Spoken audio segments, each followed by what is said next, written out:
مر الزمان تألقا وأضاء للدنيا طريقا مشرقا وهدى من الرحمن يهدينا به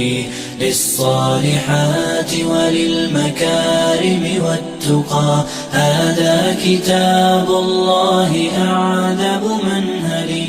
أنعم به من مورد لمن استقى.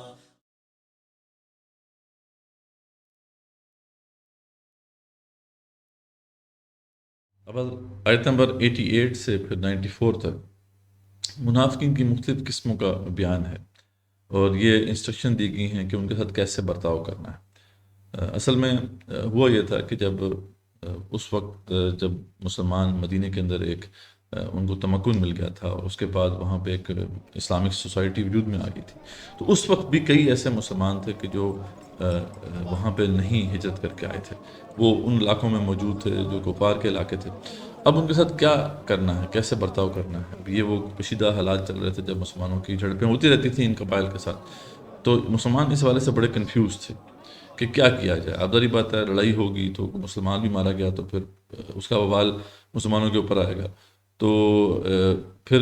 یعنی کوئی ایسے بھی مسلمان ہو سکتے ہیں کہ جو ہوں تو مسلمان لیکن یہ ہے کہ کفار کا ساتھ دے رہے ہیں، تو ان کے ساتھ کیسے برتاؤ کرنا ہے۔ کچھ وہ لوگ مسلمان بھی ہو سکتے ہیں کہ جو کفار کا ساتھ نہیں دے رہے، ٹھیک ہے، لیکن ہیں مجبوری، کسی مجبوری کی وجہ سے یا اپنے ذوف ایمان کی وجہ سے وہ ہجرت نہیں کر پا رہے، تو ان کے ساتھ کیسے برتاؤ کرنا ہے۔ تو یہاں پہ پھر اللہ تعالیٰ نے بڑی تفصیل سے مسلمانوں کو انسٹرکشن دے دیں تاکہ کوئی کنفیوژن باقی نہ رہے۔ تو یہاں پہ اللہ تعالیٰ فرماتے ہیں کہ منافقین جو دشمن کے کفار سے ملے ہوئے ہیں، یعنی ایسے منافقین کہ جو آپ کے جو بھی دشمن کفار ہیں ان سے ملے ہوئے ہیں، تو ان کے ساتھ وہی معاملہ کیا جائے گا جیسا کہ ان کفار کے ساتھ معاملہ کیا جائے گا۔ جو کفار کا ساتھ دے گا مسلمان، اس کو ویسے ہی تم قتل کرو جیسے کہ کافر کو قتل کرتے ہو، تم پہ کوئی پھر اس کا وبال نہیں ہے۔ پھر منافقین جو کسی حلیف قبیلے کے علاقے میں موجود ہیں تو ان کو قتل نہیں کیا جا سکتا، یعنی ایسے مسلمان جو اس قبیلے کے علاقے میں موجود ہیں جو مسلمانوں کے ساتھ جن کے ساتھ معاہدہ ہے مسلمانوں کا دوست قبیلہ ہے، تو ان علاقوں میں جو مسلمان رہ رہے ہیں، گو کہ انہوں نے ہجرت نہیں کی، اس وجہ سے وہ منافقین ہی ہیں، لیکن ان کو قتل نہیں کیا جا سکتا۔ تو ایک تو یہ بتا دیا گیا۔ تو دو چیزیں ہوں گی کہ وہ منافقین جو کفار کا ساتھ دیتے ہیں تو ان کا حکم وہی ہے جو کافروں کا ہے، ان کو قتل کرو، کوئی وبال نہیں ہے، لیکن جو منافقین جو ہیں ان علاقوں میں ہیں جو مسلمانوں کے دوست قبیلے ہیں تو پھر ان کو قتل نہیں کیا جا سکتا۔ اچھا، منافقین جو ہیں تو دشمن قبیلے کے علاقے میں، ٹھیک ہے، لیکن ان کے ساتھ مل کر مسلمانوں سے لڑائی نہیں کرتے۔ یعنی دو قسم کے قبائل تھے، کچھ مسلمانوں کے دوست قبیلے تھے، کچھ مسلمانوں کے دشمن قبیلے تھے۔ تو دشمن قبیلے کے علاقے میں بھی رہنے والے ایسے مسلمان جو ان کا ساتھ نہیں دے رہے لڑائی میں، تو ان کو بھی قتل نہیں کیا جا سکتا، ٹھیک ہے۔ تو منافقین جو لڑائی نہ کرنے کا عہد کرنے کے بعد مشکل پڑنے پر پھر اپنے اس حکم سے پھر جائیں، یعنی ایسے مسلمان جنہوں نے معاہدہ تو یہ کیا تھا کہ لڑائی نہیں کریں گے، لیکن جب پریشر پڑا ان کے اوپر تو وہ دشمن قبیلے کے علاقے میں تھے تو انہوں نے پھر ان کا ساتھ دے دیا، تو پھر ان کے ساتھ بھی وہی معاملہ کیا جائے گا جو کفار کے ساتھ ہے۔ ظاہری بات ہے، جو بھی دشمن قبیلے کا ساتھ دے گا تو پھر اس کے ساتھ وہی معاملہ ہوگا جو کافر کے ساتھ ہے۔ جب منافقین جن کو مسلمان غلطی سے مار دیں، اچھا اب جن کے بارے میں اب انسٹرکشنز آ گئیں کہ ان کو تم نہیں مار سکتے، یعنی ایسے منافقین جو ہیں تو کافر قبیلے میں لیکن ساتھ نہیں دے رہے ان کا ساتھ نہیں دے رہے لڑائی میں، وہ منافقین یعنی وہ مسلمان منافقین، اور وہ مسلمان منافقین جو ایسے علاقے میں ہیں جو دوست قبیلہ ہے مسلمانوں کا، اب ان کے بارے میں حکم بیان کیا جا رہا ہے کہ اگر وہ غلطی سے مارا جائے، ٹھیک ہے، لڑائی میں جھڑپ کے اندر وہ مارا جائے تو پھر کیا کرنا ہے۔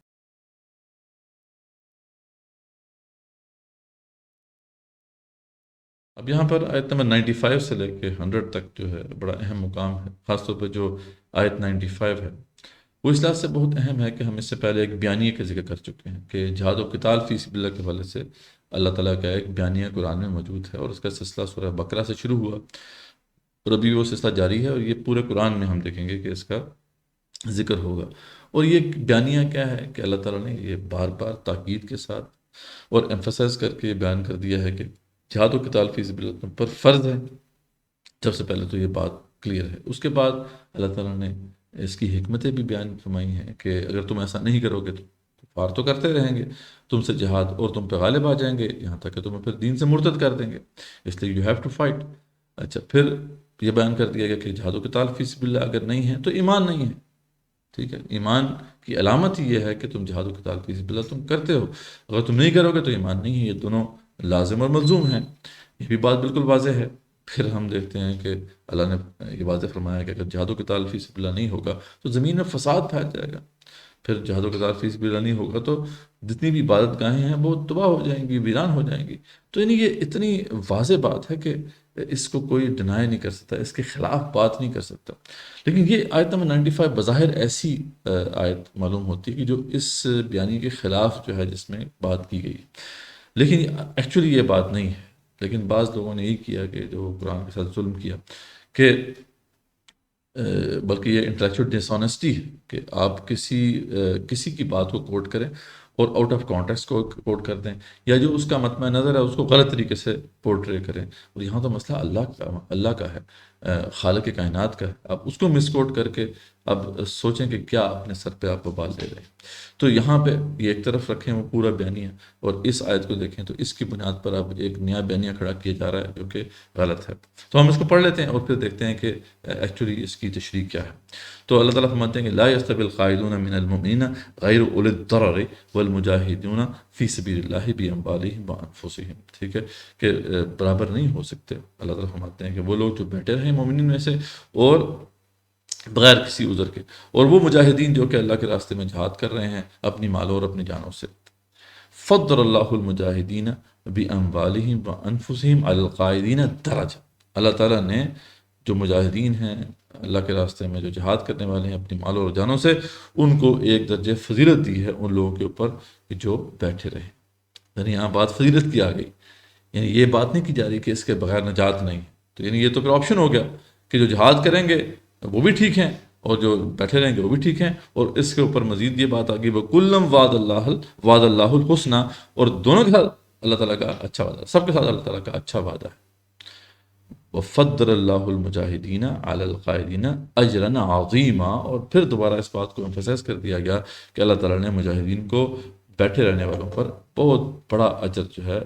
دیا ہے اور ان کو فضیلت دی ہے۔ تو اب یہاں پہ جو ظاہر بات نظر آ رہی ہے کہ دونوں کے ساتھ اچھا وعدہ ہے، دونوں ہی ٹھیک ہیں۔ جہاد جو کریں گے، جہاد و قتال فی سبیل اللہ کریں گے، ان کو اللہ تعالیٰ اجر عظیم عطا کرے گا۔ اب یہ تو پھر ایک طرح سے اس کے خلاف بات ہوگی، وہ جو بیانیہ ہم شروع سے دیکھ رہے ہیں، اللہ تعالیٰ نے وعدہ کر دیا تم پہ فرض ہے، تم نہیں کرو گے تو نجات نہیں ہے، تم نہیں کرو گے تو ایمان نہیں ہے، تم نہیں کرو گے تو پھر نفاق ہے۔ یہ ساری باتیں جو اللہ نے بیان کی وہ تو پھر ایک طرف ہو جائیں گی، اور اس آیت کا تو پھر یہ مفہوم نظر آ رہا ہے کہ دونوں کے ساتھ اچھا وعدہ ہے اللہ تعالیٰ کا۔ تو یہ ایک ایسی کنفیوژن پیدا ہوگی جس کی وجہ سے پھر وہ جو بیانیہ ہے وہ کوشچنیبل بنا دیا گیا ہے، حالانکہ ایسی بات نہیں ہے۔ اصل میں جب یہ جو ہم نے بیان پہلے آپ کے سامنے رکھا کہ کس طریقے سے اللہ تعالیٰ نے جھنجھوڑا مسلمانوں کو اور جہاد و قتال فی سبیل اللہ کا حکم دیا، تو اتنا پرزور حکم تھا کہ اس کے بعد جو مسلمان تھے ان کو ایک کنسرن ہوا، خاص طور پہ وہ مسلمان جو بدر میں شریک نہیں ہو سکے تھے، کہ ہمارا کیا بنے گا، ہم تو اس جہاد میں نہیں شریک ہو سکے تھے۔ یعنی یہ آیت اس کانٹیکس میں ہے کہ بدر میں جو لوگ نہیں جا سکے تھے ان کے بارے میں اللہ تعالیٰ نے جواب دیا ہے کہ ہاں جو بدر کے اندر نہیں جا سکے اور جنہوں نے جہاد کیا وہ دونوں کے ساتھ اچھا ہی وعدہ ہے۔ ایسی بات نہیں ہے کہ تم جو ہے وہ اس کی وجہ سے تمہارے اوپر کو وبال آئے گا، کیونکہ مسلمان کنسرنڈ اتنے ہو گئے تھے وہ لوگ جو کہ احد میں شریک ہوئے، خالی بدر میں نہیں شریک ہوئے۔ تو یہ اس کانٹیکس میں بات ہو رہی ہے، کیونکہ اصل میں اس کی وجہ کیا تھی، کیونکہ بدر کا جو مارکا تھا وہ تو اب پتہ ہے کہ پلان نہیں تھا۔ پلان تو یہ تھا کہ ایمبوش کرنا ہے، ایک قافلہ آ رہا تھا تجارتی قافلہ، اس کے اوپر حملہ کرنا تھا۔ اب اس کے لیے ذریعہ جتنے لوگ درکار تھے اتنے مہیا ہو گئے تھے، تو سب کو جانے کی ضرورت نہیں تھی سب مسلمانوں کو، ٹھیک ہے۔ ایسا معاملہ نہیں تھا جیسے احد کے اندر معاملہ تھا کہ سب کو نکلنا ہے، ڈیفینڈ کرنا ہے مدینے کو، کہ دوسری طرف سے جو ہے ایک بڑا لشکر کفار کا آ رہا تھا، تو وہ سچویشن بالکل ڈیفرنٹ ہو گئی تھی۔ لیکن بدر کے اندر خاص طور پہ یہ سچویشن اس وقت کلیئر نہیں تھی جب مسلمانوں کا وہ دستہ نکلا ہے۔ اس وقت تو یہ پلان تھا کہ ہم نے صرف اس تجارتی قافلے پر حملہ کرنا ہے جس کے اوپر بہت تھوڑے سے محافظین ہیں، تو اتنے زیادہ لوگوں کی ضرورت ہی نہیں ہے۔ تو جو لوگ جا سکے چلے گئے، جو لوگ نہیں جا سکے وہ نہیں گئے۔ تو یہ معاملہ تھا اس وقت، کیونکہ حکم کلیئر نہیں تھا، اس لیے اللہ تعالیٰ نے چھوٹ رکھی کہ اس غزوہ بدر میں جو نہیں جا سکے لوگ وہ اور جو چلے گئے ان دونوں کے ساتھ اچھا ہی وعدہ ہے۔ ہاں جو جن کو اللہ تعالیٰ نے موقع دے دیا جہاد فی سبیل اللہ کا، ان کو اللہ نے فضیلت دے دی۔ تو یہ اصل سارا کا کانٹیکس تھا۔ یہ کبھی نہیں ہو سکتا کہ اللہ تعالیٰ ایک بات کرتے رہیں پورے قرآن میں اور بیچ میں ایک آیت ایسی آ جائے، ایسی آیت نازل ہو جائے جس میں بات بالکل الٹی ہو جائے، تو یہ کبھی ایسا نہیں ہو سکتا۔ یہی تفسیر پھر جتنے بھی مفسرین ہیں انہوں نے کی ہے۔ ابن کثیر فرماتے ہیں اس کے بارے میں، اس آیت کے بارے میں، کہ حضرت ابن عباس رضی اللہ عنہ فرماتے ہیں کہ مراد بدر کی لڑائی میں جانے والے اور اس میں حاضر نہ ہونے والے، یعنی ابن عباس جو کہ بہت بڑے مفسر قرآن ہیں، تو ان کا کوٹ انہوں نے ابن کثیر نے نقل کیا کہ اس میں یہاں جو مراد ہیں وہ بدر کی لڑائی میں جانے والے اور اس میں حاضر نہ ہونے والے ہیں۔ غزوہ بدر کے موقع پر حضرت عبداللہ بن جیش رضی اللہ عنہ اور حضرت عبداللہ بن ام مکتوم رضی اللہ عنہ آ کر آپ صلی اللہ علیہ وسلم سے کہنے لگے کہ ہم دونوں نابینا ہیں، تو کیا ہمیں رخصت ہے؟ تو انہیں آیت قرآنی میں رخصت دے دی گئی۔ تو یعنی ایسے لوگ جو ہیں جو کہ نابینا تھے اور بدر میں نہیں شریک ہو سکے تو ان کو چھوٹ دے دی گئی اس آیت کے حوالے سے۔ ایک تو یہ بات، اور دوسری بات یہ ہے کہ یہ بدر کے حوالے سے تھی۔ امام قرطبی رحمۃ اللہ علیہ جو ہیں اسی آیت کے حوالے سے فرماتے ہیں کہ بخاری میں ایک حدیث موجود ہے کہ وہ بھی ابن عباس سے ہی مروی ہے کہ انہوں نے ابن عباس کو یہ فرماتے ہوئے سنا کہ یہ جو آیت ہے اس کا ارشاد بدر کی جنگ میں جو پیچھے رہنے والوں اور بدر کی طرف نکلنے والوں کے متعلق ہے۔ تو معاملہ بڑا واضح ہو گیا کہ یہ تو آیت ایک خاص کانٹیکسٹ میں نازل ہوئی ہے، یہ اکراس دا بورڈ جو ہے اپلائی نہیں کرتی مسلمانوں کے اوپر، اور اس میں کوئی ایسا اصول نہیں بیان کیا جا رہا جس کو بنیاد بنا کر ہم جہاد و قتال فی سبیل اللہ کو آرام سے چھوڑ کے بیٹھ جائیں۔ بالکل جو ہے غلط تصور ہے جو کہ پیش کیا جا رہا ہے۔ تو الحمدللہ اب یہ بات کلیئر ہوگی۔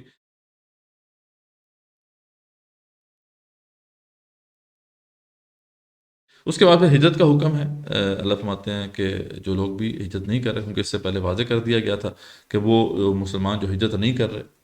وہ بیسیکلی منافقین ہیں، جب تک کہ وہ ہجرت نہیں کرتے ان کو اہل ایمان میں جو ہے وہ شمار نہیں کیا جا سکتا، اور اللہ تعالیٰ نے ان کے والے سے انسٹرکشن بھی دے دی مسلمانوں کو۔ اب یہاں پہ اللہ تعالیٰ ایک دفعہ پھر ان پہ واضح کر رہے ہیں کہ ان کو ہجرت کرنی چاہیے۔ ایک طرح سے حکم ہے یہاں پر کہ اللہ کی زمین اللہ فرماتے ہیں وسیع نہ تھی کہ تم اس میں ہجرت کر جاتے۔ جب یہ ایسے لوگ جب فوت ہوتے ہیں تو پھر فرشتے ان سے پوچھتے ہیں کہ کیا تم کیوں اس حالت پہ تھے؟ کہ اللہ تعالیٰ کی زمین تو بڑی وسیع تھی، تم نے ہجرت کیوں نہیں کی اس میں؟ تو اللہ فرماتے ہیں جو ہجرت کریں گے ان کے لیے بڑا اجر ہوگا، اور جو نہ کریں گے ان کے لیے پھر وعید ہے۔ اللہ تعالیٰ نے بیان فرما دی، جو ہجرت کرے گا وہ اپنے لیے بہت وسعت پائے گا۔ اللہ تعالیٰ کی طرف سے یقین دہانی بھی ہوگی کہ جو بھی ہجرت کرے گا تو اللہ تعالیٰ اس کے لیے پھر راستے جو ہے وہ کھول دیں گے۔ تو یہ جو مقام تھا یہ ہم نے اس کو سمجھ لیا، اور جیسے میں نے بتایا کہ بہت اہم مقام تھا، کیونکہ اس کے حوالے سے لوگ ایک بہت بڑا فتنہ جو ہے اس کی بنیاد ڈالتے ہیں، ایک پروپیگنڈا کرتے ہیں جہاد و قتال فی سبیل اللہ کے اہم تصور کے خلاف۔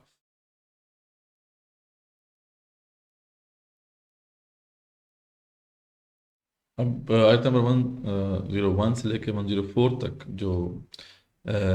مخصوص احکامات ہیں جو کہ ان حالات کے حوالے سے دیے گئے، خاص طور پہ نماز سے متعلق، اور کچھ اور انسٹرکشن بھی مسلمانوں کو دی گئیں کہ جو خطرناک حالات تھے جن سے مسلمانوں کو پالا پڑ رہا تھا۔ تو یہاں پہ اللہ تعالیٰ نے بتا دیا کہ جب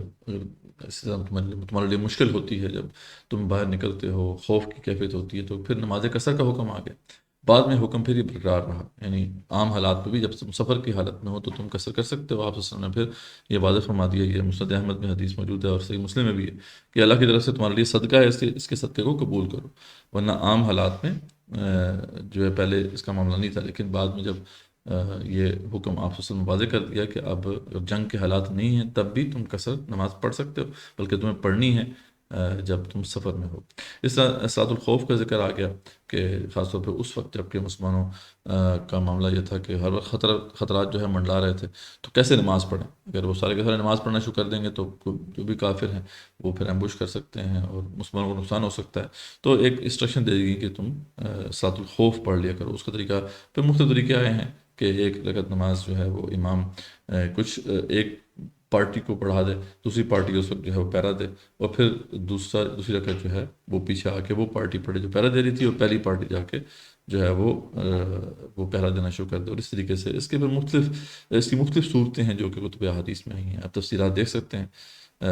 فقہ کی کتابوں میں۔ اس طرح صلاۃ القصر جو ہے اس کے حوالے سے بھی بہت سے پھر احکامات ہیں، بہت زیادہ اقوال ہیں اس حوالے سے صحابہ کرام کے کہ اس کی مطلب ڈسٹنس کتنا ہونا چاہیے سفر کا، اور پھر کیا وہ جو بھی نماز قصر ہے اس کی ڈیوریشن کتنی ہونی چاہیے اس سفر کی۔ تو یہ اس پہ بھی بڑے اختلافات ہیں، ہم اس کی تفصیل میں بھی نہیں جاتے۔ خیر اس کے بعد پھر اللہ فرماتے ہیں کہ دشمن کا پیچھا کرنے میں کمزوری نہ دکھاؤ، تمہیں دشمن کا تعاقب کرنا ہے۔ اور یہاں پہ پھر اللہ تعالیٰ نے ایک بڑی خوبصورت بات جو ہے ارشاد فرمائی، اللہ فرماتے ہیں وَلَا تَهِنُوا فِي ابْتِغَاءِ الْقَوْمِ، کہ ان لوگوں کا پیچھا کرنے سے جو ہے وہ تم کمزوری نہ دکھاؤ یا ہار دل ہو کر بیٹھ نہ رہو۔ ان تکونوا تعلمون فإنهم يعلمون كما تعلمون، بڑی خوبصورت بات ہے، یعنی اور واقعی ایک ایسی اس میں موٹیویشن ہے اللہ تعالیٰ کی طرف سے کہ اگر تمہیں بے آرامی ہوتی ہے تو انہیں بھی تو تمہاری طرح بے آرامی ہوتی ہے۔ یہ دیکھو کہ تم تو جو اسٹرگل کر رہے ہو وہ میرے لیے کر رہے ہو، دنیا میں تمہیں پتہ ہوتی ہے یا نہیں ہوتی تب بھی تمہیں اجر ملے گا میری طرف سے تو اجر کنفرمڈ ہے تمہارے لیے۔ لیکن ان کفار کو تو دیکھو، ان کو تو کوئی امید نہیں ہے کہ ان کو آخرت میں کچھ ملے گا، پھر بھی وہ لڑائی کر رہے ہیں، پھر بھی وہ بے آرامی کو جھیل رہے ہیں۔ یہ بات ایسی ہے کہ واقعی ایک انسان کے اندر موٹیویشن آ جاتی ہے کہ دیکھو وہ بھی تو کھپتے ہیں۔ اب یہ جو ڈیموکریسی کے لیے لڑتے ہیں، کوئی جو ہے وہ کمیونزم کے لیے لڑتے ہیں، کوئی لبرلزم کے لیے لڑتے ہیں، یہ بھی تو لڑ رہے ہیں، بڑی قربانیاں دیتے ہیں، ٹھیک ہے، اپنی زندگیاں کھپاتے ہیں اس کام کے لیے۔ حالانکہ ان کا کیا، ان کے سامنے صرف دنیاوی ایک فلاح ہوتی ہے کہ انسانیت جو ہے اگر یہ نظریہ اپنا لے گی تو ان کو فائدہ ہوگا، ان کو تو آخرت کی کوئی امید نہیں ہوتی ہے۔ تو اللہ فرماتے ہیں کہ فَإِنَّهُمْ يَعْلَمُونَ كَمَا تَعْلَمُونَ، ٹھیک ہے، وَتَرْجُونَ مِنَ اللَّهِ مَا لَا يَرْجُونَ۔ اصل بات یہ ہے کہ تم تو اللہ تعالیٰ سے وہ امیدیں رکھتے ہو جو وہ نہیں رکھتے، پھر بھی وہ لڑائی کرتے ہیں، پھر بھی وہ مشقتیں جھیلتے ہیں، تمہیں تو اس سے بڑھ کر جھیلنی چاہیے۔ وَكَانَ اللَّهُ عَلِيمًا حَكِيمًا، تو یاد رکھو اللہ تعالیٰ جانتا ہے پورے طریقے سے، وہ بڑا وائز ہے جو بھی تم کر رہے ہو۔ تو اس لیے ایک بڑی موٹیویشن ہے اس کے اندر، اس آیت کے اندر، کہ واقعی ہمیں تو بڑھ کر جو ہے ان سے بڑھ کر اللہ کے لیے کھپانا چاہیے۔ اور یہ بات ایسی ہے کہ اگر ہم اپنے ذہن میں رکھیں تو ہمیں وہ جسے کہتے ہیں نا دل برداشت ہم نہیں ہوں گے، ہم وہ کم ہمتی نہیں آئے گی ہمارے اندر، کیونکہ یہ بات تو ہے کہ ہم اگر کامیاب ہو جاتے ہیں تب بھی فائدہ ہے، نہیں بھی ہوتے تب بھی فائدہ ہے۔ وہ جو شاعر نے کہا نا کہ یہ بازی عشق کی بازی ہے، جو چاہو لگا دو ڈر کیسا، اگر جیت گئے تو کیا کہنا، ہارے بھی تو بازی مات نہیں۔ یہ تو ون ون سچویشن ہے ہمارے لیے، دونوں صورتوں میں ہمارے لیے ون ون سچویشن۔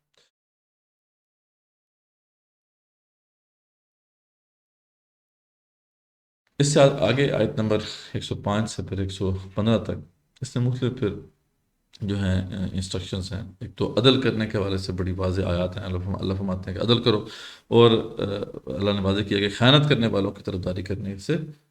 جو ہے منع کر دیا اللہ تعالیٰ نے، اور پھر دیگر ہدایات بھی مسلمانوں کو دیں۔ اس حوالے سے بھی ایک بیک گراؤنڈ میں ایک واقعہ ہے جس کو ہم دیکھتے ہیں۔ وہ ایک واقعہ یہ ہے کہ بنی ظفر ایک قبیلہ تھا، اس کے ایک شخص تھا بشیر بن ابیرک، اس نے ایک زرہ چوری کر لی، ایک یہودی زرہ چوری کی، لیکن جب سے خدشہ ہوا کہ وہ پکڑا جائے گا تو یہودی کے گھر کے سامنے پھینک دی تاکہ یہودی پکڑا جائے۔ اب بنی ابیرے کے لوگ جو تھے وہ بڑے تیز تھے زبان میں، اب انہوں نے ملاقاتیں کرنا شروع کر دیں، خود رسول اکرم صلی اللہ علیہ وسلم کے پاس آ کے بڑی وضاحتیں پیش کرنا شروع کر دیں، اور قریب تھا کہ آپ صلی اللہ علیہ وسلم ان کی باتوں میں آ جاتے اور یہودی کے خلاف فیصلہ دے دیتے، لیکن اللہ نے وحی کے ذریعے سے آپ کی رہنمائی فرما دی اور آپ نے پھر صحیح فیصلہ کیا۔ اچھا، اب مسلمانوں کو اس کانٹیکسٹ میں ایک تلقین کی جا رہی ہے کہ دیکھو یہ منافقین جو ہیں ان کی آپس میں سے حقائق چھپانے اور اپنے ساتھی کو بچوانے کے لیے جو خفیہ سازشیں تھیں یا خسر پسر تھی، یہ بالکل بھی ایکسیپٹیبل نہیں ہے دین کے اندر۔ تم خیانت نہیں کر سکتے، ٹھیک ہے، تمہیں عدل پر ہی قائم رہنا، چاہے تمہارا اپنا رشتہ دار ہی اس میں کیوں نہ پھنستا ہو، ہمیشہ عدل کے تمہیں جو ہے وہ علم بردار بننا ہے۔ اس روش کی سخت ممانعت اللہ کی طرف سے آ گئی۔ اچھا، اب یہاں پہ ایک اگین اس کانٹیکسٹ میں ایک اصول بیان کیا ہے، جیسے پہلے ہم نے دیکھا تھا کہ ایک واقعہ آیا تھا، کوئی جو ایک منافق کا واقعہ تھا، اس کے کانٹیکسٹ میں پھر بڑی اہم ایک بہت بڑا اصول آ گیا تھا کہ دیکھو تم اس وقت تک مومن نہیں ہو سکتے جب تک کہ تم رسول اکرم صلی اللہ علیہ وسلم کو حکم، آخری جو حکم نہ مان لو۔ اب اسی کانٹیکسٹ میں جب یہ واقعہ ہے تو اب ایک انسٹرکشن دی جا رہی ہے مسلمانوں کو کہ وَمَن يُشَاقِقِ الرَّسُولَ مِن بَعْدِ مَا تَبَيَّنَ لَهُ الْهُدَىٰ وَيَتَّبِعْ غَيْرَ السَّبِيلِ الْمُؤْمِنِينَ نُوَلِّهِ مَا تَوَلَّىٰ وَنُصْلِهِ جَهَنَّمَ وَسَاءَتْ مَصِيرًا، کہ جو شخص پہ باوجود رائے ہدایت کے واضح ہو جانے کے، یعنی جس پہ واضح ہدایت واضح ہوگی، رسول اکرم صلی اللہ علیہ وسلم کے خلاف جائے یا ان کی مخالفت کرے اور وہ راستہ چھوڑ دے جس پہ تمام اہل ایمان ہیں، تو پھر کیا ہے، ہم اسے ادھر ہی متوجہ کر دیں گے جدھر وہ جانا چاہتا ہے یا خود متوجہ ہو گیا ہے، اور دوزخ میں ڈال دیں گے اس کو، وہ پہنچنے کی بہت ہی بری جگہ ہے۔ یعنی یہاں پہ خاص طور پہ یہ اس کے کانٹیکس میں یہ بات بھی آتی ہے کہ جب امام شافعی کے حوالے سے بات آتی ہے کہ جب ان سے پوچھا گیا کہ یہ اجماع امت کی دلیل کہاں ہے قرآن میں، تو پھر انہوں نے کئی دفعہ قرآن کی تلاوت کی اور اسی نیت سے کی کہ مجھے کوئی دلیل مل جائے، تو پھر ان کو یہ آیت مل گئی کہ جس میں واضح کر دیا گیا ہے کہ جو بھی رسول وسلم کی مخالفت کر رہے ہیں اس کے بعد کہ ان کے اوپر ہدایت واضح ہوگی، اور وہ یتبع غیر سبیل المؤمنین، اور وہ ان لوگوں کے راستے پہ چل رہے ہیں کہ جو مومنین کا راستہ نہیں ہے، ٹھیک ہے، تو پھر اللہ تعالیٰ ان کو وہیں پہ اس کی طرف متوجہ کر دیتے ہیں جس سے وہ متوجہ ہو رہے ہیں۔ تو یہاں پہ ایک بات آ رہی ہے کہ اہل ایمان جو ہے وہ کبھی غلط راستے پر پھر اکٹھے نہیں ہوں گے۔ اب یہاں پہ اس کی انٹرپریٹیشنز کی گئی ہیں۔ اہل ایمان سے یہاں مراد اہل ایمان کے اہل علم ہے، تو اہل علم جو ہیں وہ کبھی بھی غلط راستے کی طرف نہیں جائیں گے۔ اوورآل جو ہے امت کے اندر اہل علم جو ہے ان کا کنسنسس صحیح راستے پر ہی رہے گا۔ اس لیے ہم دیکھتے ہیں کہ کئی جو ایسے فرقے آتے رہے تو امت نے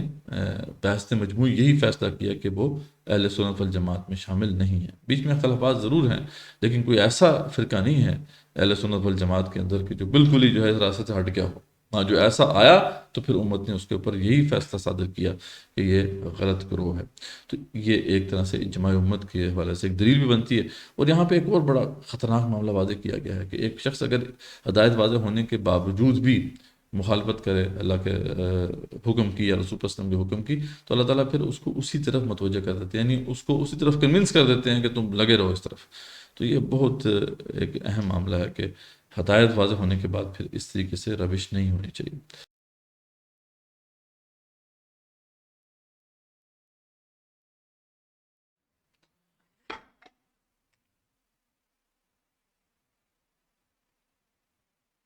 اب آیت نمبر 115 سے آن ورڈز جو ہے ایک سورہ نساء کی بڑی خوبصورت ترتیب ہمارے سامنے آتی ہے۔ بڑی یونیک ہے یہ ترتیب، یعنی عام طور پہ اس طریقے سے نہیں ہوتا، لیکن یہاں پہ ہم دیکھتے ہیں خاص طور پہ کہ سورہ نساء میں جتنے بھی مضامین اس سے پہلے کور ہوئے ہیں وہ ایک طرح سے کنکلوڈ ہوں گے یہاں پہ ایک ون بائی ون، اور جو بھی یعنی فار ایگزامپل اس موضوع سے متعلق کوئی بات رہ گئی ہے وہ اس کو بیان کر کے اسے ایک طرح سے ایک کنکلوژن کر دیا گیا، اس کا اسے ایک طرح سے کمپلیٹ کر دیا گیا۔ تو اس میں ہم دیکھتے ہیں کہ بڑے بڑے جو اس میں موضوعات آئے ہیں یا ٹاپکس آئے ہیں، اس میں ایک ٹاپک یہ تھا کہ مشرکین کے حوالے سے اللہ تعالیٰ کا کیا حکم ہے۔ تو آیت نمبر 116 سے لے کے 122 تک ہم دیکھتے ہیں کہ یہ جو خطاب تھا اسے کنکلوڈ کر دیا۔ اللہ فرماتے ہیں کہ اللہ شرک کو کبھی معاف نہیں کرے، ٹھیک ہے، اور مشرکین اللہ فرماتے ہیں دراصل چند زنانہ ناموں اور شیاطین کو ہی معبود بنا کر بیٹھے ہوئے ہیں، تو یہ کوئی اس کی حقیقت نہیں ہے۔ اور یہ شیطان کا عہد تھا، اللہ تعالیٰ فرماتے ہیں کہ یہ اس نے عہد کیا تھا اللہ تعالیٰ سے کہ وہ انسانوں کو گمراہ کرے گا، جھوٹی امیدیں دلائے گا اور طرح طرح کے توہمات اور باطل رسومات میں ان کو لگائے گا، اللہ کی تخلیق میں تغیر کرائے گا۔ یہ سارے اس کی چالیں ہیں، ان کو اللہ نے یہاں پہ واضح کر دیا۔ تو یہ ایک طرح سے کنکلوڈ ہو گیا یہ مقام۔ پھر دوسرا ایک بڑا اہم ٹاپک جو اس صورت میں بھی آیا ہے اور اس سے پہلے سورہ بقرہ سے ہم دیکھ رہے ہیں کہ وہ تفصیل اس کی آتی رہی ہے، وہ ہے کہ ایمان اور عمل دونوں کے لازم ہونے کے حوالے سے یہ بات بالکل واضح ہے کہ ایمان اور عمل صالح دونوں ہوں گے تو نجات ہوگی، ورنہ نجات نہیں ہوگی۔ تو اللہ نے یہاں پہ واضح کر دیا اور بڑے ہی جھنجھوڑ دینے والے انداز میں واضح کیا۔ یہ آیت نمبر 124 ہے، اللہ فرماتے ہیں لیس بامانیکم ولا امانی اہل الکتاب، حقیقت یا حقیقت حال آپ کہہ رہے ہیں نہ تو تمہاری آرزو کے مطابق ہے اور نہ ہی اہل کتاب کی آرزوؤں کے مطابق ہوگی، یہ اللہ کا فیصلہ ہے۔ حقیقت جو ہے وہ اللہ کی طرف سے ہی طے کرتا ہے۔ من یعمل سوءا یجز بہ، کہ جس نے بھی کوئی برائی کی اس کو اس کی جزا مل کر رہے گی۔ ولا یجد لہ من دون اللہ ولیا ولا نصیرا، اور وہ پھر ایسا شخص کوئی نہیں پائے گا مددگار اور کوئی بھی کارساز اللہ کے سوا۔ ومن یعمل من الصالحات من ذکر او انثی، اور جس نے بھی نیکیاں کی، اچھے اعمال کیے، چاہے وہ مرد تھا یا عورت تھی، وہ مؤمن، اور وہ تھا بھی ایمان والا، کیونکہ کوئی بھی عمل صالح ایمان کے بغیر قابل قبول نہیں ہے۔ تو یہ بات اپنی جگہ پہ ہے کہ گڈ ڈیڈز اگر کوئی کافر کرے گا تو وہ قابل قبول نہیں ہے، ایمان لازمی شرط ہے، لیکن ایمان ہی پر جو ہے نجات نہیں ہے، ایمان کے ساتھ عمل صالح بھی کرنے ہوں گے۔ وہ مومن، اور مومن بھی تھے، تو فاولئک یدخلون الجنہ، تو اللہ تعالیٰ جو ہے فرماتے ہیں کہ ان لوگوں کو اللہ تعالیٰ جنت میں لے کے جائے گا، ولا یظلمون نقیرا، اور ان سے ذرہ برابر بھی ظلم نہیں ہوگا، یعنی یہاں پہ الفاظ ہے کھجور کی گھٹلی کے شگاف کے برابر بھی ان کا حق نہیں مارا جائے گا۔ تو بہت ہی واضح انسٹرکشنز آیت نمبر 123 124 میں آ گئی ہیں کہ تمہاری اپنی مرضی پر یہ موقوف نہیں ہے کہ ایک مسلمان کہتے رہیں کہ جی ہم تو بس مسلمان ہیں اس لیے جنت میں چلے جائیں گے، یا اہل کتاب کہتے رہیں جی ہم تو اہل کتاب ہے تو ہم جنت میں چلے جائیں گے۔ تو اللہ کہہ رہے ہیں کہ یہ تمہاری اپنی وشفل تھنکنگ تو ہو سکتی ہے، اللہ کا فیصلہ بہرحال یہ نہیں ہے، اللہ کا فیصلہ یہی ہے، ایمان اور عمل صالح دونوں لازم اور ملزوم ہیں۔ تو یہ ایک بہت اہم کنکلوژن ہے اس پوری بحث کا، جو کہ ہم دیکھتے ہیں کہ سورہ بقرہ سے جس کا آغاز ہوا، سورہ آل عمران میں بھی اللہ تعالیٰ نے اس کو تفصیل سے واضح کیا، اور سورہ نساء میں بھی اس کو مینشن کیا، اور پھر ایک طرح سے کنکلوڈ ہوا یہاں پر یہ ٹاپک۔ اچھا، اس کے بعد پھر یتیموں کے حوالے سے بار بار انسٹرکشن آئی ہیں، سورہ بقرہ سے اس سے چل رہا ہے یتیموں کے حوالے سے اللہ نے خاص طور پہ تاکید کیا کہ ان کے حقوق کی پاسداری کرو اور ان کے مال کو ہڑپ نہ کرو، ٹھیک ہے، تو اس کا ایک طرح سے اختتام ہو گیا آیت نمبر 127 پہ۔ پھر میاں بیوی کے درمیان جو صلح کے حوالے سے معاملات ہیں، صلح اور جو بھی اگر کوئی ہو جاتی ہے کوئی لڑائی وغیرہ تو کیسے اس کو سیٹل کرنا ہے، اس میں بڑا ایک تفصیلی بیان آیا تھا۔ اس سے پہلے ہم نے دیکھا تھا بالکل سورہ نساء کے آغاز میں، تو اس کے اندر یہ واضح کیا گیا تھا کہ ایک مرد ہے اگر اس کی زیادہ بیوی ہیں تو مردوں کو انسٹرکشن دی گئی تم نے کیا کرنا ہے، ٹھیک ہے، اگر وہ نافرمان ہیں تم ان کو جو ہے سمجھاؤ گے، پہلے نہیں سمجھ آتی تو پھر تم ان کو بستر علیحدہ کرو گے، اور پھر بھی نہیں سمجھتی تو پھر تم مار بھی سکتے ہو، اگر پھر بھی بات آگے بڑھ رہی ہے اور سیٹل نہیں ہو رہا مسئلہ تو پھر تم حکم مقرر کرو۔ تو یہ ساری انسٹرکشنز آ گئی تھی۔ یہاں پہ اب ایک دوسرا پہلو اس کا وہ مسنگ تھا، اس وقت مسنگ نہیں تھا، یعنی دانستاً اللہ تعالیٰ نے اس کو چھوڑا تھا، کیونکہ یہاں پہ پھر اسے کنکلوڈ کرنا تھا۔ تو وہ یہ تھا کہ عورتیں کیا کریں، مطلب اگر عورت جو ہے اس کو محسوس ہو رہا ہے کہ خاوند اس کے ساتھ جو ہے بدل نہیں کر رہا، تو اللہ تعالیٰ فرماتے ہیں کہ خاوند وقت نہیں دے رہا ہے اور زیادتی کر رہا ہے، تو عورت کو یہ ہدایت اللہ تعالیٰ دے رہے ہیں کہ بہتر ہے کہ عورت اپنا حق چھوڑ دے پھر، تاکہ صلح ہو جائے، صلح میں ہی بہتری ہے، یعنی عورتوں کو یہ سمجھایا جا رہا ہے کہ صبر کر لو تو بہتر ہے۔ اور ایک اصول اللہ تعالیٰ نے سمجھا دی، دیکھو ہر نفس میں جو ہے جی کی لالچ بھر دی گئی، تو یہ ایک ایسا معاملہ ہے جس کی وجہ سے ہو سکتا ہے تمہارا خامن جو ہے اس کے دل میں ایک وہ جو بھی ایک مطلب اس طریقے سے رغبت نہیں ہے، تو یہ ایک فطری معاملہ ہے، ٹھیک ہے۔ خود رسول اکرم صلی اللہ علیہ وسلم بھی کہا کرتے تھے کہ دل کا معاملہ اور ہے، ظاہری بات ہے وہ عائشہ رضی اللہ عنہا جو ہے ان سے زیادہ ایک ان کی رغبت تھی باقیوں کے بنسبت، تو یہ ایک نیچرل انکلینیشن ہو سکتی ہے کسی شخص کے اندر، تو یہ اللہ فرماتے ہیں کہ ایک فطری چیز ہے، اس لیے یہ ضروری نہیں ہے کہ تمہیں عدل ہی ملے۔ ہاں گو کہ مردوں کو انسٹرکشن نہیں ہے کہ تم نے عدل کرنا ہے، دیکھیں وہ پوری بات آ گئی، مردوں کو انسٹرکشن اللہ دی جا چکی ہیں، لیکن عورت کی طرف سے اللہ نے یہاں پہ سمجھا دیا کہ تم اگر حق چھوڑ ہی دو تو بہتر ہے کہ صلح رہے، صلح میں بہرحال بہتری ہے، لیکن ساتھ ہی دوبارہ سے یہ انسٹرکشن دی مردوں کو کہ بیویوں کے ساتھ عدل کرتے رہو اور ایک کو بالکل ہی لٹکا ہوا نہ چھوڑ دو، دیکھیں دونوں طرف بیلنس کر دیا، تو ایک پورا چیپٹر جو ہے ایک طرف سے ہمارے سامنے وہ کنکلوڈ ہو جاتا ہے۔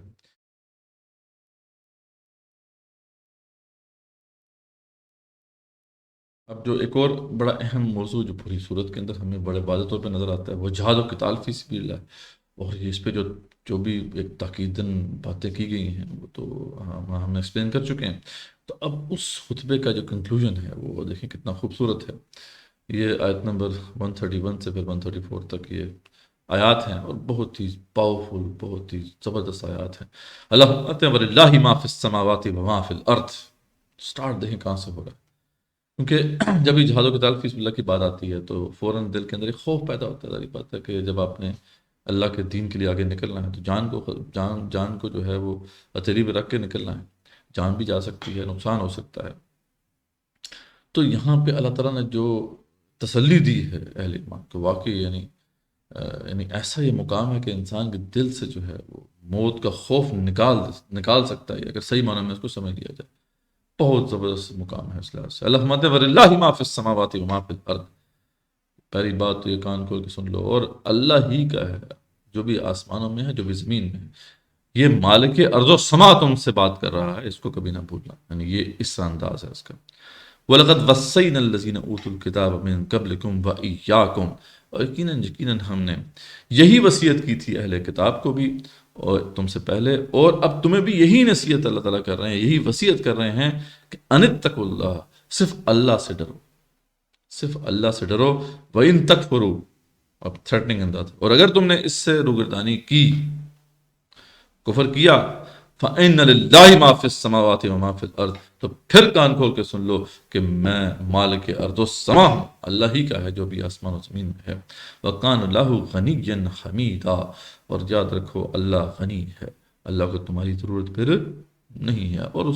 اسی کی تعریف کی جاتی ہے، تمام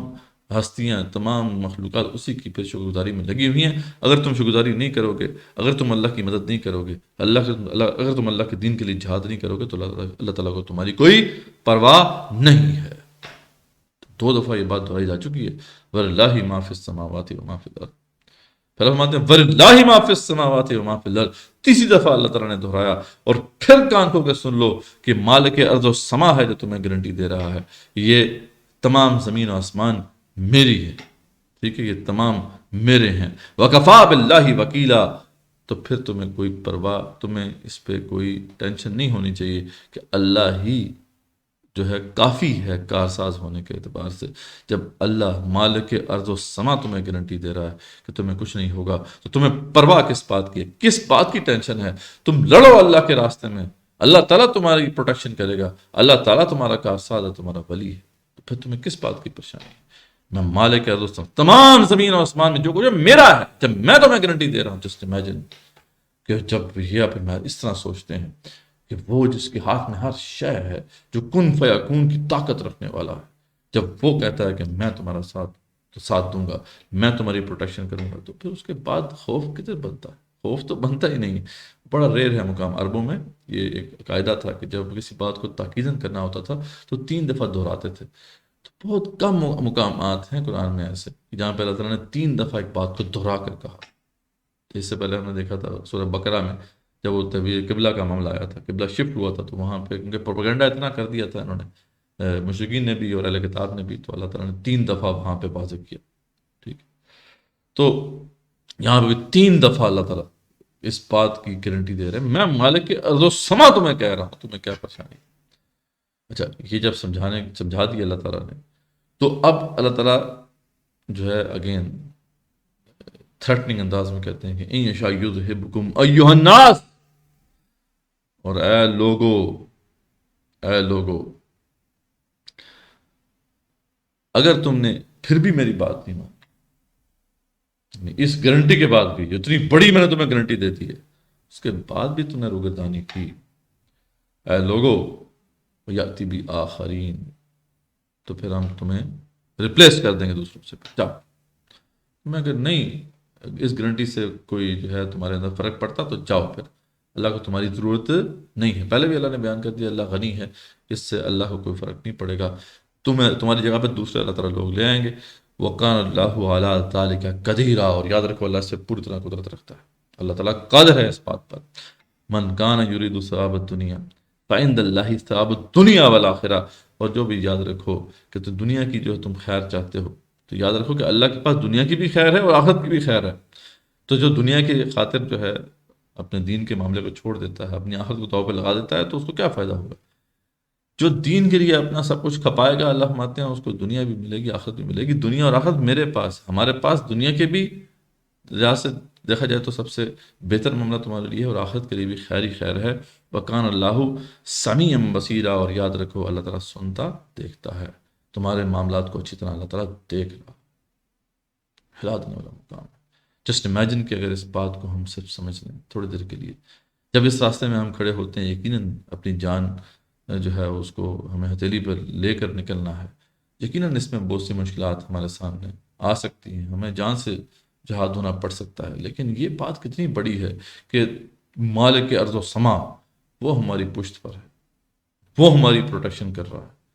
اس بات کو اگر ہم صرف سمجھ جائیں تو پھر کدھر خوف رہ سکتا ہے ہمارے اندر؟ تو بہت ہی خوبصورت انداز میں وہ جو اس خاص کیفیت کو ذرا ذہن میں رکھیں، صحابہ کرام کے اوپر کتنا پریشر تھا، ہر وقت موت کا خوف طاری تھا، اور اس وجہ سے پھر ان کی ہمتیں بھی پست ہو گئی تھیں، یہاں تک کہ جب بدر ثانی کا وہ معاملہ آیا تو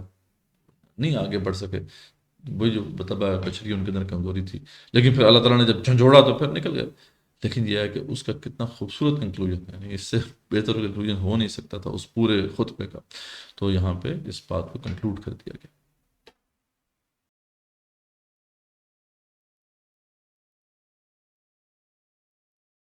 اس کے بعد آیت نمبر یہ 136 سے 176 تک کا جو سارا سلسلہ ہے، اس میں بھی وہی کنکلوژنز جو ہیں وہ چل رہے ہیں۔ ہم نے دیکھا کہ جہاد و قتال فی سبیل اللہ کے اوپر جو بیان تھا اس کا کنکلوژن آ گیا۔ پھر ہم نے دیکھا کہ نفاق اور منافقین کے والے سے ایک بڑا مفصل بیان اس صورت کے اندر آیا ہے۔ تو یہاں پہ آیت نمبر 136 سے 149 تک پھر اس بیان کو کنکلوڈ کر دیا گیا۔ اس سے بڑی تفصیل سے اللہ نے بیان یہ بات واضح کی کہ منافق ایمان لائے، پھر کفر کیا، پھر ایمان لائے، پھر کفر کیا، پھر کفر میں ہی بڑھتے چلے گئے۔ یہ جو ان کے اندر وہ جو پنگ پونگ ہو رہا ہے نا، کبھی ایمان کی طرف کبھی کفر کی طرف، تو یہ ہے جو ہم پہلے بھی بیان کر چکے ہیں۔ یہ شخص جب اس کو مرض نفاق لگ جاتا ہے تو وہ کبھی ایک مسلمان کی طرح بیہیو کرتا ہے، کبھی کافر کی طرح بیہیو کرتا ہے، یک رخا پن اس کے اندر نہیں رہتا۔ تو یہ اس کی طرف یہاں پہ اشارہ کیا گیا۔ پھر اللہ فرماتے ہیں یہ کافروں کو دوست بناتے ہیں۔ وہ کافروں کو دوست اس لیے بناتے تھے کہ دیکھتے ہیں اونٹ کس کروٹ بیٹھتا ہے، اگر مسلمانوں کو پتہ ہوگی تو ٹھیک ہے، نہیں پتہ ہوتی تو پھر وہاں بھی بنا کے رکھو تاکہ نقصان نہ ہو سکے۔ اصل پیچھے جو معاملہ ہے وہی خوف ہے، نقصان کا خوف ہے، موت کا خوف ہے۔ اچھا، اللہ فرماتے ہیں منافق اللہ کو دھوکہ دینے کی کوشش کرتے ہیں، جبکہ اللہ انہیں دھوکہ دے رہا ہے، لیکن انہیں شعور نہیں ہے، ان کو سمجھ نہیں آ رہی کہ ان کے ساتھ کیا ہو رہا ہے۔ پھر ان کے ایک اور وصف واضح کیا گیا کہ نماز میں سستی کرتے ہیں، دکھاوے کے لیے عبادات کرتے ہیں اور اللہ کو بہت کم ہی یاد کرتے ہیں۔ یہ ساری ان کی صفات واضح کی گئی۔ پھر منافق جہنم کے سب سے نچلے حصے میں ہوں گے، یعنی وہی سنا دے گی کہ ان المنافقین کانوا من الدرک اسفل من النار، یہ جہنم کے سب سے نچلے درجے میں ہوں گے۔ یہ اس کی ہلاکت خیزی ہے۔ اب یہ سارا بیان کرنے کے بعد بڑا سخت بیان ہے منافقین کے لیے، بڑا غصے ہوئے ہیں اللہ تعالیٰ ان کے اوپر۔ پھر اللہ کی شفقت غالب آتی ہے۔ یہ اللہ کی رحمت کا کمال ہے کہ اللہ کی رحمت بہرحال غالب رہتی ہے۔ یعنی اس دوران اچانک وہ شفقت غالب آئی اور ایک ایسی بات اللہ تعالیٰ نے ارشاد فرمائی کہ واقعی دل نرم ہو جاتا ہے۔ اللہ فرماتے ہیں ما یفعل اللہ بعذابکم ان شکرتم وآمنتم وکان اللہ شاکرا علیما۔ اللہ فرماتے ہیں کہ مجھے کیا پڑی ہے کہ میں تمہیں عذاب دوں، اوے مسلمانوں، میں تمہیں سمجھا رہا ہوں، سمجھتے کیوں نہیں ہو؟ مجھے کیا پڑی ہے کہ میں تمہیں عذاب دوں اگر تم شکر گزاری کی روش پہ چلو اور ایمان کی روش پہ چلو۔ اللہ تعالیٰ تو بڑا شاکرن علیمہ ہے، یعنی وہ بڑا قدردان ہے اور سب جاننے والا ہے۔ تو شفقت یہاں پہ ٹپک رہی ہے جیسے اس آیت کے اندر، ما یفعل اللہ بعذابکم ان شکرتم وآمنتم۔ اللہ کو یہاں پہ عذاب دینے نہیں بیٹھا۔ اس سے پورا فلسفہ دین کا واضح ہو جاتا ہے۔ اللہ تعالیٰ کوئی گھات میں نہیں ہے کہ تمہیں عذاب دے، بلکہ اللہ تعالیٰ کو دکھ ہوتا ہے کہ جب کوئی اس کا انسان، اس کا جو بندہ ہے وہ جہنم میں چلا جائے یا ایسے اعمال کرے کہ وہ جہنم کی طرف جا رہا ہو۔ اللہ اس سے خوش نہیں ہوتا۔ اللہ کو تو اس پہ خوشی ہوتی ہے کہ بندہ جو ہے جنت کی طرف جائے۔ تو اللہ کہتے ہیں کہ میں کیوں تمہیں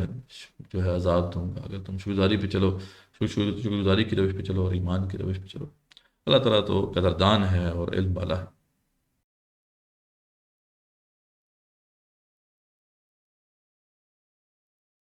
اب آیت نمبر 150 سے 175 تک کا جو یہ پارٹ ہے، یہ کنکلوژن ہے اہل کتاب سے بیان کے حوالے سے، جو بھی موضوع ہے جو سورہ انسان بھی ہم نے دیکھا کہ آیا۔ اس سے پہلے اس کا ذکر سورہ بقرہ سے شروع ہو رہا ہے، اس وہاں پہ بنی اسرائیل کے ایک گروہ سے خطاب تھا جو اصل میں پہلا گروہ تھا، یعنی یہود سے خطاب تھا، اور سورہ آل عمران میں ہم نے دیکھا کہ عیسائیوں سے خطاب تھا۔ تو ایک طرح سے وہ دونوں سے یہاں پہ ایک طرح سے خطاب کیا گیا ہے۔ شروع میں یہود سے خطاب ہے، ان کی جو روش ہے اس کو واضح کیا گیا ہے، ان کے جرائم کا ذکر کیا گیا ہے، اور اس حوالے سے مسلمانوں کو بھی انسٹرکشن دی گئی ہیں۔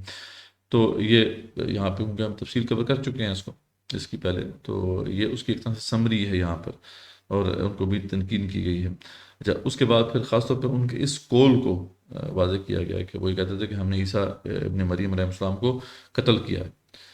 اور ان کو سولی چڑھایا ہے، حالانکہ ایسا نہیں ہے۔ اللہ تعالیٰ نے یہاں پہ واضح کر دیا کہ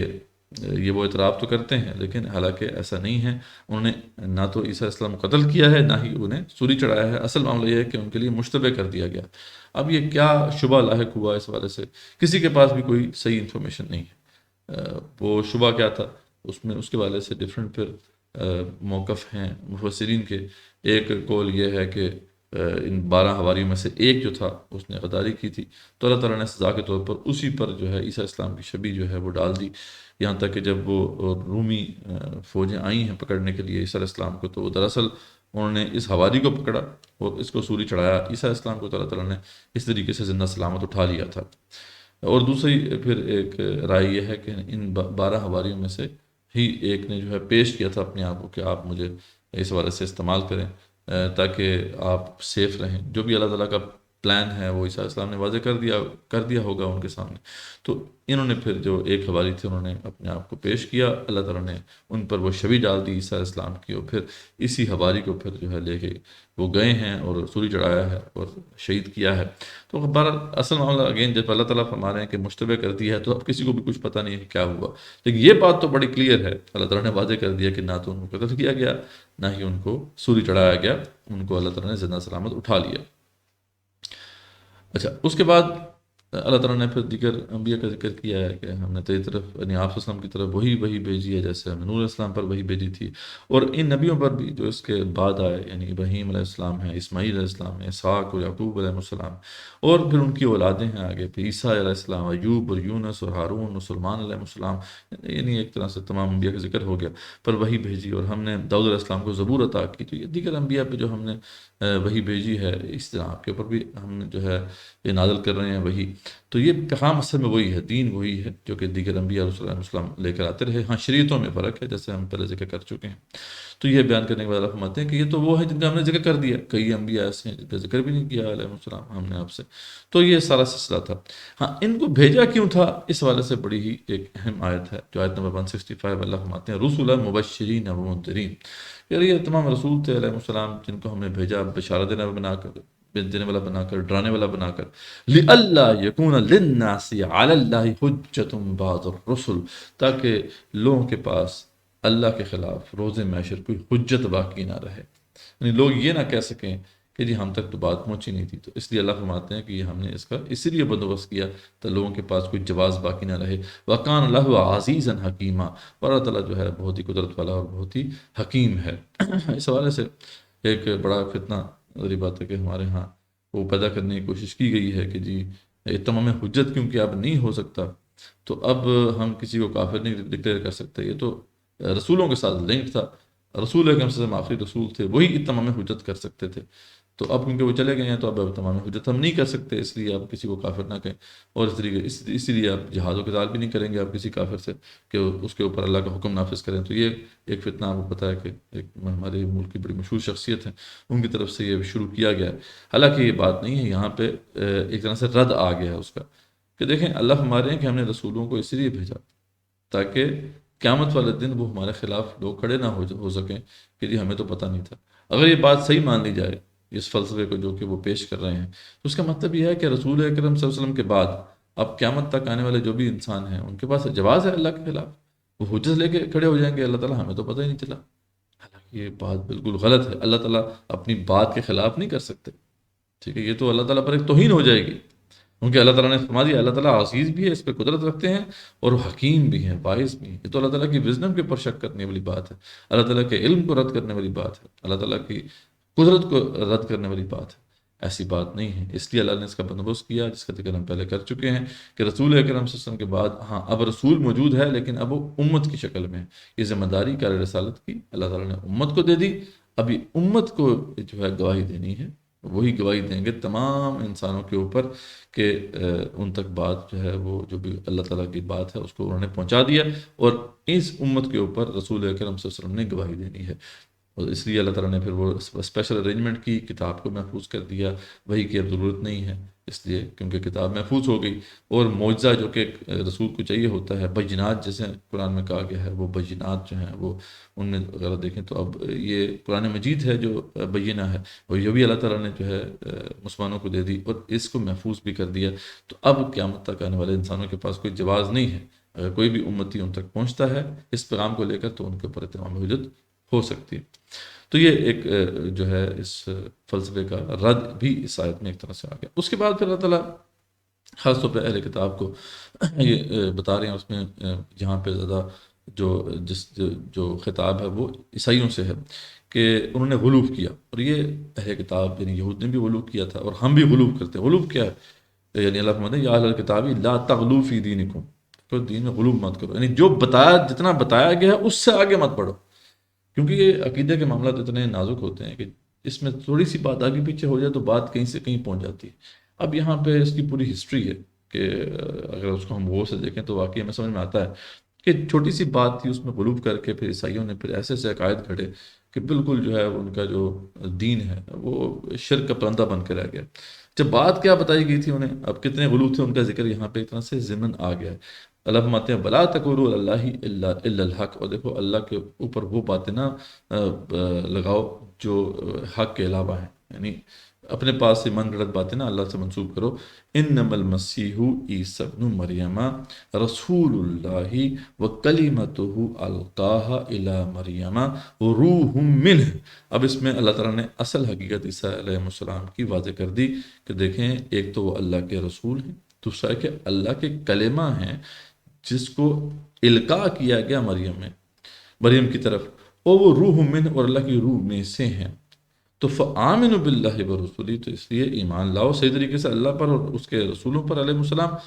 اور ولا تقولوا ثلاثہ، اور یہ نہ کہو کہ وہ تین میں ایک ہیں اور ایک میں تین ہیں، وہ جو ٹرینٹی کا عقیدہ ہے اس کو رد کر دیا اللہ تعالیٰ نے۔ انتہوا خیر لکم انما اللہ الہ واحد، اور تم اگر بچے رہو گے تو تمہارے لیے بہتر ہے ان باطل عقائد سے۔ بات تو بس یہی ہے کہ تمہارا الہ صرف ایک اللہ واحد ہے، سبحانہ ان یکون لہ ولد، وہ اس سے پاک ہے کہ اسے کوئی اولاد ہو، اس کا کوئی بیٹا ہو۔ لہ ما فی السماوات و ما فی الارض، کیونکہ زمین و آسمان اسی کا ہے، زمین اور آسمان کیونکہ اسی کا ہے، تو پھر اس کو کسی اب جانشین کی ضرورت نہیں ہے۔ وہ تو ہمیں ضرورت ہوتی ہے نا کہ ہم دنیا سے چلے جاتے ہیں تو ہمیں جانشین کی ضرورت ہوتی ہے، تو اللہ فرماتے ہیں کہ اس کو کسی جانشین کی ضرورت ہی نہیں ہے تو کیوں رکھے گا وہ جانشین؟ وکفیٰ باللہ وکیلا، اور اللہ تعالیٰ کافی ہے کارساز ہونے کے اعتبار سے۔ تو یہاں پہ اب ان جو دیگر جو غلو انہوں نے کیے ان کا ذکر ہے۔ اصل بات کیا تھی کہ وہ ایک کلمہ ہے، یعنی وہ اللہ تعالیٰ کا ایک کلمہ ہے جس کی وجہ سے وہ پیدا ہوئے، کیونکہ ظاہری بات ہے کہ ان کی تخلیق موجزانہ انداز میں ہوئی تھی۔ اللہ کا ایک کلمہ چل رہا ہے، وہ کلمہ یعنی اللہ تعالیٰ کے جتنے بھی معاملات ہیں وہ اللہ کے لفظ کن سے وجود میں آتے ہیں نا، تو ایک اللہ کا کلمہ کن جو ہے وہ چل رہا ہے، جس کے تحت اصول یہ ہے کہ مرد اور عورت ہوں گے تو حمل واقع ہوگا، یعنی وہ آپس میں اختلاط کریں گے تو پھر حمل واقع ہوگا، اور اس کے بعد پھر بچہ پیدا ہوگا۔ اب یہ جو کن تھا اس کو کیونکہ چینج کرنا تھا تو اللہ کا ایک اور کلمہ کن ہونا چاہیے تھا جو اس کو چینج کرے، تو اللہ اس لحاظ سے جو ہے فرما رہے ہیں کہ وہ اللہ کلمہ ہے، لیکن انہوں نے کیا کہا کہ کلمہ کو کلام بنا دیا۔ دیکھیں بات اتنی سی تھی، چینج کتنا واقع ہوا، کلمہ کلام بن گیا۔ اچھا کلمہ تو ایک ورڈ ہوتا ہے، ٹھیک ہے، اللہ کا ایک حکم ہوتا ہے، کلام تو اللہ کی صفت بن جاتی ہے، ٹھیک ہے۔ اب جب اس عیسیٰ علیہ السلام کو کلام قرار دے دیا تو کلام تو اللہ کی صفت ہے، تو پھر اس کا مطلب کیا ہے کہ عیسیٰ علیہ السلام تو پھر اللہ کی صفت کا جسدی ظہور ہیں، تو ان کے اندر وہ الوہیت آ گئی۔ اب وہ جو ہے نا وہ جو خدائی صفات ان سے منسوب کرنا شروع کر دیں، یعنی بات دیکھیں کتنی سی تھی، کلمہ کو کلام بنانے سے کیا نتائج نکلنا شروع ہو گئے، تو پہلا یہ غلوف ہو گیا۔ اچھا پھر اس کے بعد جب انہوں نے یہ قرار دے دیا تو دوسری بات جو کی گئی تھی وہ تھی کہ روح منہ، اللہ کی روح میں سے ہیں۔ مقصد یہ تھا بتانے کا کہ اللہ نے ان کو پاکیزہ روح عطا کی تھی، بس تو اللہ کی روح میں سے ہم سب میں ایک جو ہے اس کا پورشن موجود ہے، منفخت فیہ من روحی، ٹھیک ہے، جو قرآن میں آتا ہے نا کہ جب ہم اپنی روح میں سے پھونک دیں فقعوا لہ ساجدین، تو تمام فرشتوں کو کہا گیا تھا کہ تم سجدے میں گر جاؤ، تو وہ تو سب میں موجود ہے، لیکن یہاں پہ بیان کرنے کا مقصد یہ تھا کہ اللہ نے اسپیشل روح ان کو عطا کی تھی، لیکن یہاں سے انہوں نے دیکھیں غلو کیا کیا، روح من کی جگہ پہ کہہ دیا روح اللہ، اللہ کی روح ہے، مطلب اللہ کی روح ہے پھر تو خدائی صفات ان سے منسوب کرنا ہی پڑے گا، ٹھیک ہے، اس کو کرنا ہی پڑے گا۔ تو اس سے بتا دیا انہوں نے ہولی گوسٹ، وہ کہتے ہیں نا وہ جو ہے father son and holy ghost, یہ ہولی گوسٹ ایک اور خدا بنا دیا کہ اللہ کی روح ہے جس کے اندر۔ تو اب یہ مسئلہ پیدا ہو گیا کہ اچھا تو ہم نے یہ جو بات کر دی ہے کہ وہ اللہ کے کلام ہونے کی صفتیں اللہ تعالیٰ کی، اچھا اللہ کی روح ہیں تو الوہی صفات تو ان کے اندر آ گئی، تو پھر تو اب ہمیں کس طریقے سے ثابت کرنا پڑے گا کہ یہ سب اکائیاں جو ہیں وہ ایک ہیں۔ اچھا اس میں سے ایک اور بات بھی شامل کر دی انہوں نے جس کا ذکر یہاں پہ آ گیا کہ دیکھو ان کے کوئی بیٹا نہیں ہے۔ اب یہ کتب مقدسہ میں یہ بات تھی اور آج بھی ہم دیکھتے ہیں کہ ان کی کتابوں میں یہ چیز موجود ہے کہ جو اللہ تعالیٰ ہے یا خدا ہیں، سچے خدا ہیں، ان کو انبیاء علیہ السلام جو ہے وہ روحانی باپ کہا کرتے تھے، وہ ایک شفقت کے انداز میں کہا کرتے تھے. ایسا نہیں تھا معاملہ کہ ان کو یعنی باقاعدہ وہ باپ کہتے تھے یا نسلی باپ کہتے تھے، یہ بات نہیں تھی. لیکن یہ بات انہوں نے جو ہے اس کو، کیونکہ وہ پہلے ہی الوہیت ان کے ساتھ اٹیچ ہو چکی تھی، تو پھر اس کی بھی انٹرپریٹیشن انہوں نے غلط کرنا شروع کر دیا، غلو کر دیا اگین، کہ وہ جو روحانی باپ اپنے ایک شفقت کے انداز میں کہتے تھے. ظاہر بات ہے اللہ تعالیٰ ہمارے لیے ایسے ہیں جیسے ایک باپ ہوتا ہے، جیسے ہم بھی کہتے ہیں نا کہ بھی ہاں اللہ تعالیٰ بڑی شفقت سے نصیحت کر رہے ہیں، تو اس سے مطلب یہ تھوڑی ہوتا ہے کہ وہ سگے باپ بن گئے. تو کیونکہ وہ الوہیت اسٹیبلش ہو گئی تھی، تو یہاں پہ یہ عقیدہ بھی ڈال دیا کہ یہ بالکل سگے بچے ہیں، سلبی بچے ہیں. تو اس طرح انہوں نے ایک اور عقیدہ کر دیا. تو 3 بڑے غلو اس کے اندر ہو گئے. اچھا اب اصول یہاں پہ مسئلہ پڑ گیا ان کے سامنے کہ عیسیٰ السلام بشر بھی ہیں، کیونکہ وہ انسان کی طرح رہتے ہیں انسانوں میں، وہ کھاتے پیتے ہیں، ان کی حاجتیں ہیں. تو اب کیسے اس مسئلے کو حل کیا جائے؟ ٹھیک ہے، تو پھر ظاہر بات ہے کہ انہوں نے یہ بعد میں فیصلہ کیا ان کی بشریت بھی حق ہے اور ان کی الوہیت بھی حق ہے. تو ایک عجیب قسم کا نظریہ کر دیا گیا. اچھا پھر وہ ٹرینٹی کا تصور بھی آ گیا، کیونکہ 3 آپ خدا ہو گئے ہیں، خدا بھی ہے، فادر بھی ہے، سن بھی ہے، ہولی گوسٹ بھی ہیں، یہ تینوں بھی ہیں. تو پھر ان کو کیسے ہم جسٹیفائی کریں گے؟ تو توحید پہ فرق پڑ رہا تھا، توحید پہ آنچ آ رہی تھی. تو ان کے پھر جو بھی تھے اسکالرز، انہوں نے بیٹھ کے فیصلہ کیا کہ یہ 3 اصل میں ایک ہی ہیں، یہ ایک میں 3 اور 3 میں ایک. اگین ایک الٹا سیدھا قسم کا نظریہ جو ہے وہ گھڑ لیا گیا. تو دیکھیں بات شروع کہاں سے ہوئی؟ بات صرف شروع ہوئی تھی کلمے سے، اور وہاں سے کلام بنا دیا، اور ہوتے ہوتے پھر آگے اب وہ کمپلیکیشنز بڑھتی جا رہی ہیں، بڑھتی جا رہی ہیں، بڑھتی جا رہی ہیں، یہاں تک کہ اب اتنا عجیب غریب قسم کا عقیدہ ان کا بن گیا. اور اس میں پھر انہوں نے ایک چیز جس کا ذکر یہاں پہ نہیں ہے بعد میں جا کے گھڑ لی، وہ یہ کہ جی کیونکہ وہ جو عیسیٰ السلام کے اللہ کے بیٹے ہیں تو ان کو سوری اللہ نے چڑھا دیا، تو اس طرح سے تمام انسانیت کا جو ہے وہ کفارہ ادا کر دیا. تو یہ ایک وہ بھی اگین الٹی سیدھی بات ہے جو کہ گھڑ لی گئی. لیکن اس کی بنیاد کہاں سے پڑی؟ وہ دیکھیں چھوٹا سا غلو تھا. یہی امت مسلمہ بھی ہو رہا ہے آج. ہم دیکھتے ہیں کہ چھوٹی سی بات آگے پیچھے کر دی جاتی ہے، اس کے بعد پھر بڑے بڑے فتنے پیدا ہو جاتے ہیں. تو اس لیے یہاں پہ اہل کتاب سے کہا جائے غلو مت کرو. ٹھیک ہے، اور ان کے جو باطل عقائد ان کا رد کر دیا گیا. اور پھر یہ ایک طرح سے اس پہ یہ جو خطبہ ہے اسے کنکلوڈ کر دیا گیا.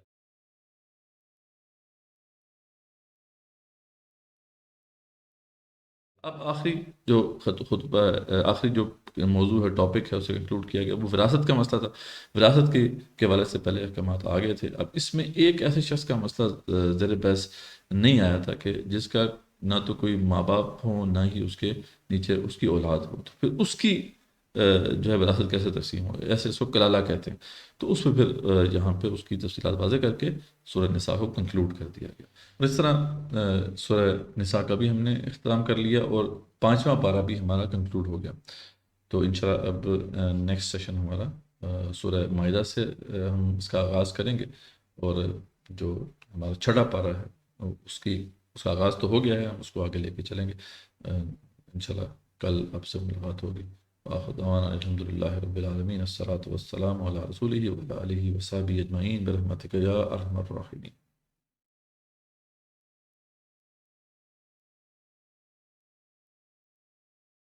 اعوذ باللہ من الشیطان الرجیم، بسم اللہ الرحمن الرحیم. یا ایہا الذین آمنوا اوفوا بالعقود احلت لکم بہیمۃ الانعام الا ما یتلی علیکم غیر محل الصید وانتم حرم ان اللہ یحکم ما یرید. صدق اللہ العظیم. آج سے ہم سورہ مائدہ کا آغاز کر رہے ہیں، اور اس کے ساتھ ہی 6 پارے کا بھی پہلے آغاز ہو چکا ہے، اس کو ہم آگے لے کے چلیں گے انشاءاللہ. سب سے پہلے ہم اس صورت کا ایک پس منظر آپ کے سامنے رکھ دیتے ہیں تاکہ جو اس کے مضامین ہیں اس کو سمجھنے میں آسانی ہو. یہ 4تھی صورت ہے مدنی صورت جس کو ہم بھی اسٹڈی کر رہے ہیں. اس سے پہلے ہم نے 3 عظیم مدنی صورتوں کو اسٹڈی کر لیا ہے، سورہ بقرہ، سورہ آل عمران اور سورہ نساء. ان صورتوں کے مقابلے میں یہ جو صورت ہے سورہ مائدہ، اس کا بیک گراؤنڈ ڈفرینٹ ہے تھوڑا سا. پہلی جو 3 صورتیں ہم نے سمجھی ہیں تو ان کا بیک گراؤنڈ ایسا تھا کہ مسلمان ہر وقت خطرے میں تھے، ہر وقت ان کے لیے مشکلات جو ہے ان کا سامنا تھا. سورہ بقرہ نازل ہوئی تھی ہجرت کے فوراً بعد. بڑے بڑے چیلنجز اس وقت موجود تھے. ایک ریفیوجی کرائسس تھا مدینہ کے اندر، اس کو ٹیکل کرنا تھا. پھر اس کے ساتھ ساتھ ایک نئی مسلمانوں کی ایک کمیونٹی وجود میں آئی تھی، اور دوسری طرف جو مشرکین مکہ تھے ان کے حوالے سے خدشہ لگا ہوا تھا کہ وہ کبھی بھی اٹیک کر سکتے ہیں، اس لیے وہاں جہاد و قتال تھی، اس بھی اللہ کا بڑا شوق دلایا گیا۔ ہم نے دیکھا سورہ بقرہ میں غزوہ احد کا ایک حصہ تو قریباً 9 ہجری میں نازل ہوا تھا، لیکن جو اس کا دوسرا حصہ ہے وہ نازل ہوا تھا غزوہ احد کے بعد، اور وہ مسلمانوں کے لیے بہت مشکل وقت تھا، اور مسلمانوں کو ایک بہت بڑا جو ہے ایک چرخہ لگا تھا، اور ان کی جو ان کو ایک نقصان ہوا تھا اس وجہ سے کہ ان کو شکست سے دچار ہونا پڑا تھا۔ تو ایک مسلمانوں کے جو ہے ہیڈز ڈاؤن تھے، مسلمانوں کے مورائلز جو ہیں وہ ڈاؤن ہو چکے تھے، اس وقت اللہ تعالیٰ نے ایک بہت ہی ایمان افروز خطبہ ارشاد فرمایا جس نے پھر ہمتوں کو بتا دیا۔ اچھا، پھر اس کے بعد سورہ نساء نازل ہوئی ہے ان حالات میں جو سب سے مشکل حالات تھے، یعنی غزوہ احد کے بعد کے حالات، جب مسلمانوں کی ہوا اکھڑ چکی تھی، اور ایون کہ چھوٹے چھوٹے قبائل بھی مسلمانوں کے اوپر شیر ہو گئے تھے، اور اتنا مشکل معاملہ تھا مسلمانوں کے لیے کہ ہمتیں بہت زیادہ پست ہو گئی تھیں۔ اور جب بدر ثانی کے لیے جب کال دی رسول اکرم صلی اللہ علیہ وسلم نے، جیسا کہ پلان تھا، تو بہت کم صحابہ شروع میں تیار ہوئے، تو اس وقت تو آپ کو پتہ ہے کہ کس طریقے سے اللہ تعالیٰ نے پھر جھنجھوڑ دینے والا خطبہ ارشاد فرمایا تھا۔ تو مشکل حالات تھے، اور یہ کانٹیکس تھا جن میں پھر یہ صورتیں نازل ہوئیں۔ لیکن جب ہم سورہ مائدہ کا مطالعہ کرتے ہیں تو اس کا کانٹیکس یہ ہے کہ اس وقت صلح حدیبیہ ہو گئی تھی، اور مسلمانوں کو ایک طرح سے تمکن مل گیا تھا حجاز کے اندر، یعنی صلح حدیبیہ جسے اللہ تعالیٰ نے فتح مبین بھی قرار دیا ہے، جس کا تفصیلی ذکر ہم کریں گے انشاءاللہ جب ہم سورہ فتح کا مطالعہ کریں گے۔ تو لیکن یہ ہے کہ اس کا جو بریف جو ہے انٹروڈکشن ابھی ہم دیں گے اس حوالے سے بھی، لیکن اللہ تعالیٰ نے اس کو فتح مبین قرار دیا اس لیے کیونکہ مسلمانوں کو پہلے ایک باغی گروہ کی حیثیت سے سمجھا جاتا تھا، لیکن اب ان کی حیثیت ایک پولیٹیکل اینٹی کے طور پہ تسلیم کر لی گئی تھی۔ تو یہ کانٹیکسٹ ہے، یعنی یہ جو صورت نازل ہوئی ہے صلح حدیبیہ کے بعد، یعنی 6 ہجری کے اواخر سے لے کے پھر 7 ہجری کے اوائل تک، یعنی 7 ہجری کے شروع کے جو مہینے ہیں ان کے اندر تک جو ہے یہ اس کی آیات نازل ہوتی رہیں۔ تو یہ واقعہ کچھ اس طرح سے ہے، بریفلی ہم اس کو دیکھ لیتے ہیں کہ ذوالقعدہ 6 ہجری کا یہ واقعہ ہے کہ رسول اکرم صلی اللہ علیہ وسلم کو ایک خواب آتا ہے کہ آپ عمرہ پرفارم کرتے ہیں مکہ میں، لیکن اس وقت آپ صلی اللہ علیہ وسلم کے لیے یا صحابہ کرام کے لیے جانا بہت مشکل تھا، اس وقت حالات بہت کشیدہ تھے، لیکن بہرحال اللہ کی طرف سے جو نبی کو خواب ہوتا ہے وہ بھی ایک وحی کی ایک شکل ہے۔ تو آپ صلی اللہ علیہ وسلم نے اس کا ذکر کیا صحابہ سے، تو تقریباً 1400 صحابہ جانثار صحابہ رضوان اللہ تعالی علیہم آپ کے ساتھ جانے کے لیے تیار ہو گئے، لیکن وہ جو سچویشن جو بھی بنی وہاں پر اس کی تفصیل جیسے ہم نے بتایا ہم بعد میں ذکر کریں گے کہ وہاں ان کو عمرہ نہیں کرنے دیا گیا، لیکن ایک صلح ہو گئی مسلمانوں کی، جسے صلح حدیبیہ کہتے ہیں، اور وہاں پہ یہ طے پایا تھا کہ مسلمان اگلے سال آ کر پھر عمرہ پرفارم کریں گے۔ تو